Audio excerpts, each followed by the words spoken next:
boas-vindas ao curso Direito e Marxismo. Essa é a aula 3, tá? Já teve 2 aulas.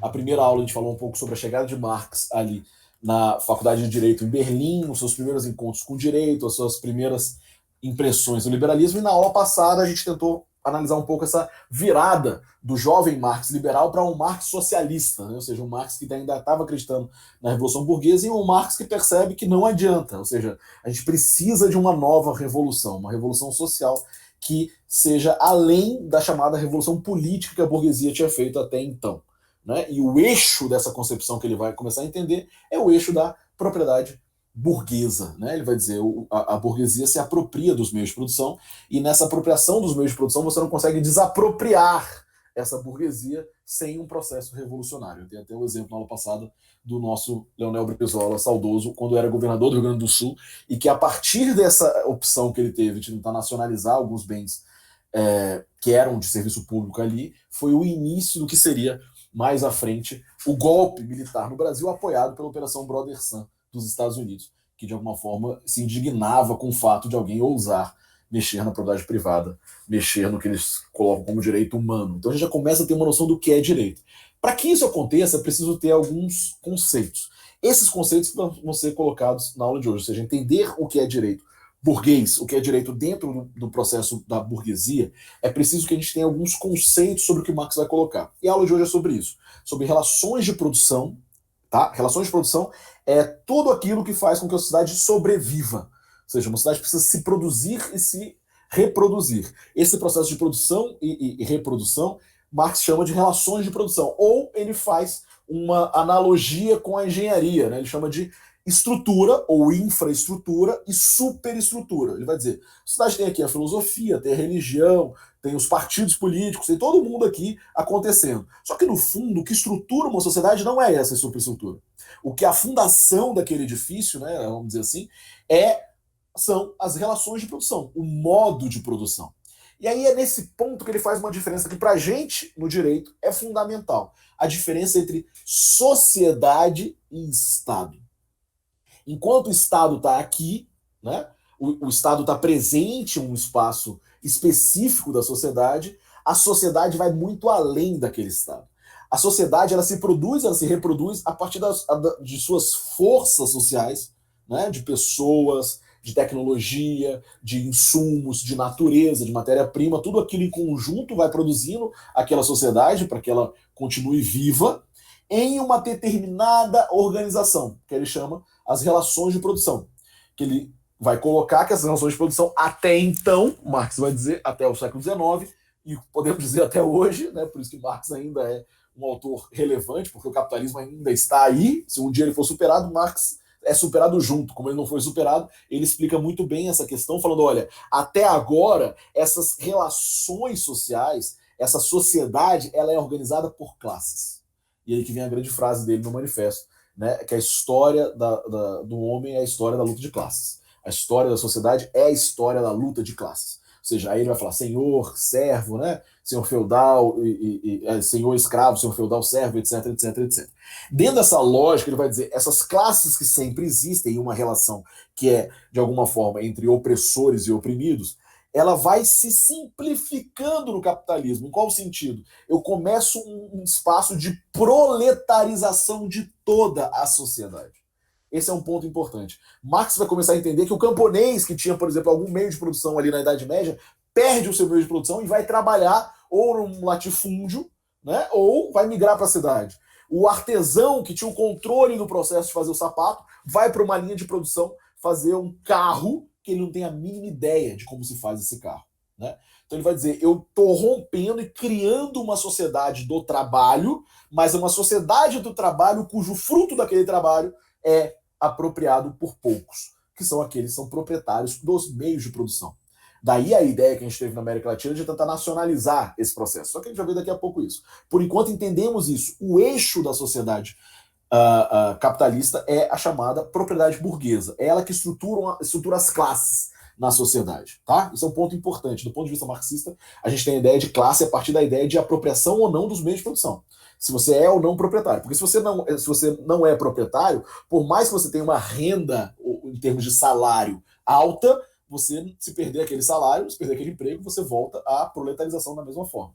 Isso é diferente do Estado, porque o Estado é uma produção daquela sociedade, da classe, esse é o grande ponto, da classe dominante. O Estado é a produção da classe dominante.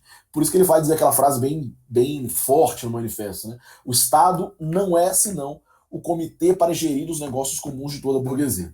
Né? Eu começo a entender isso, por exemplo. Aí você entende um sujeito como o Henrique Meirelles, por exemplo, que é um sujeito que era filiado ao PSDB e vai entrar no governo de centro-esquerda no Banco Central. Por que não? Mas não, peraí, mas o Estado, de alguma forma, não mudou? Não, não mudou. O Estado continua sendo um reflexo da sociedade. Lembra? A gente ainda tem aquela mesma interdição do Estado para determinados assuntos das relações de produção. E é por isso que Marx vai dizer, nem mesmo o voto universal, que era uma questão no século XIX, né? Ou seja, o voto era censitário, só rico votava, ele vai dizer, nem mesmo o voto universal vai acabar com a propriedade privada. É preciso ir além disso. Só que aí é bom, importante lembrar o seguinte, quando a gente fala de propriedade, gente, não é acabar com tudo, porque às vezes o pessoal acha assim, mas não sei o quê, socialista de iPhone, né, não pode ter propriedade, etc.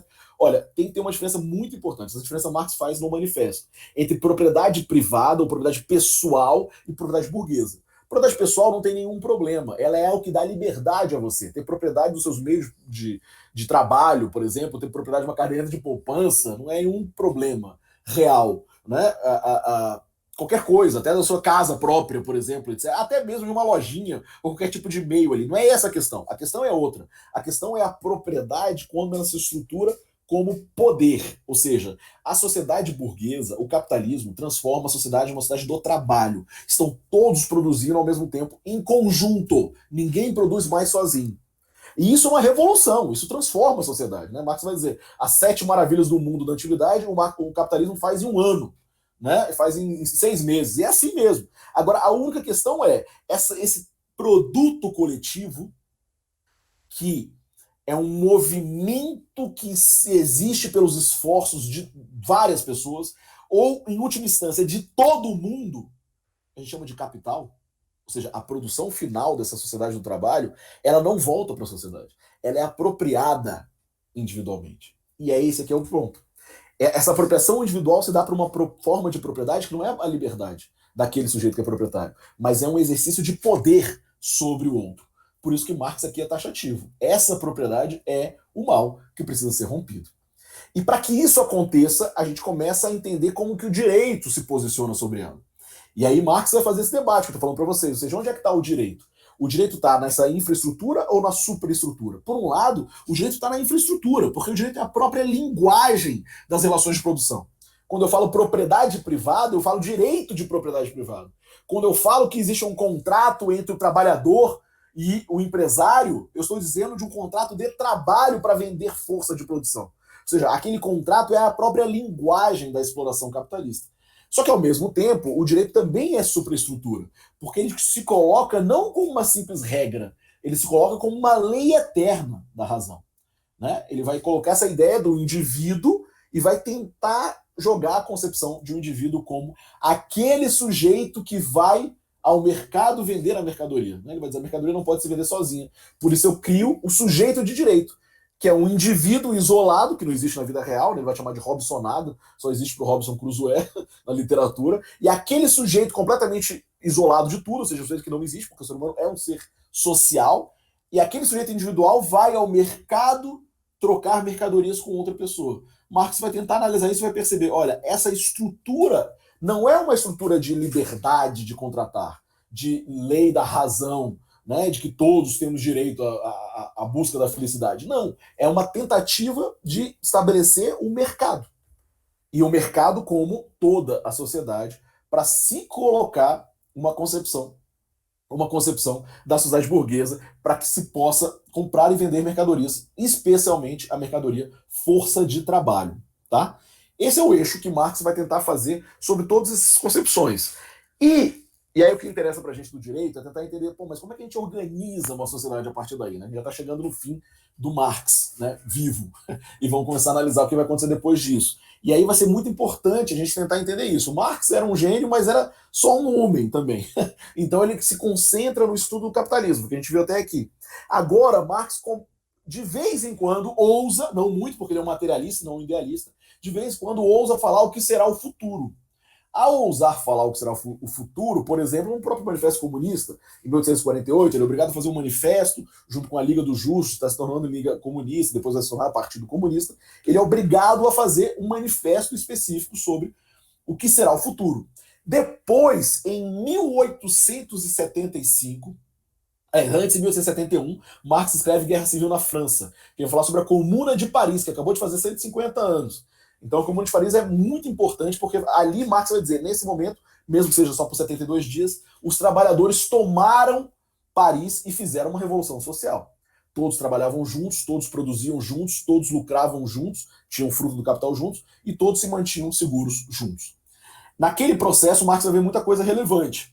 E depois, em 1875, tem um texto do Marx muito importante chamado Crítica do Programa de Gotha. O Programa de Gotha é o programa do Partido Social Democrata Alemão. Atenção, Marx só foi filiado a um partido na vida, Partido Social Democrata Alemão, que existe até hoje.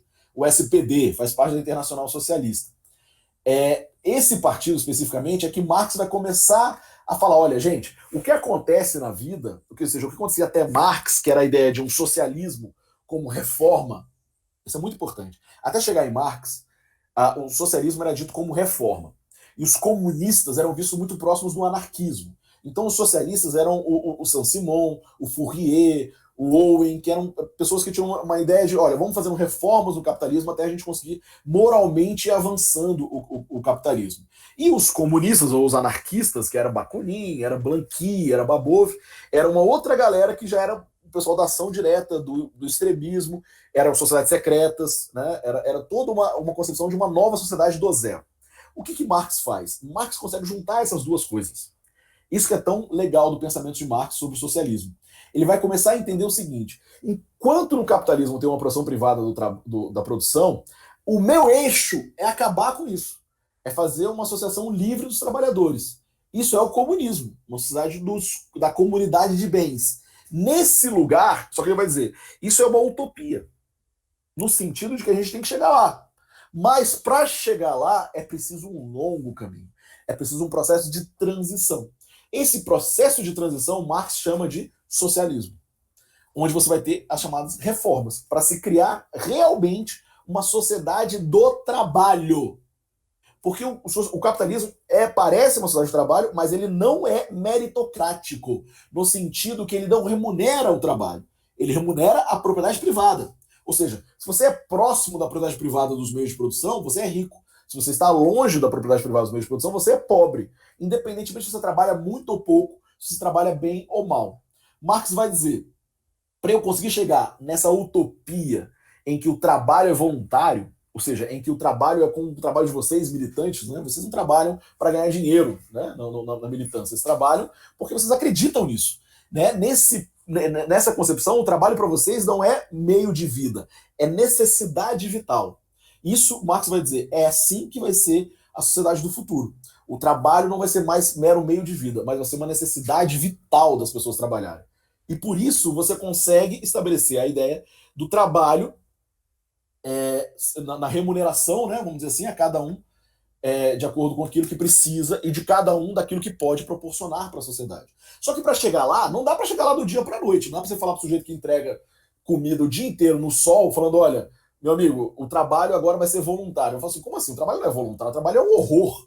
O trabalho é contra, né? Ou seja, o trabalho hoje é um fardo, né? Uma prisão. O ser humano só é humano depois das 6 da tarde, depois acaba o expediente. Por quê? Porque o capitalismo transformou o trabalho em algo completamente repetitivo, completamente enfadonho, completamente sem sentido, porque não tem produção.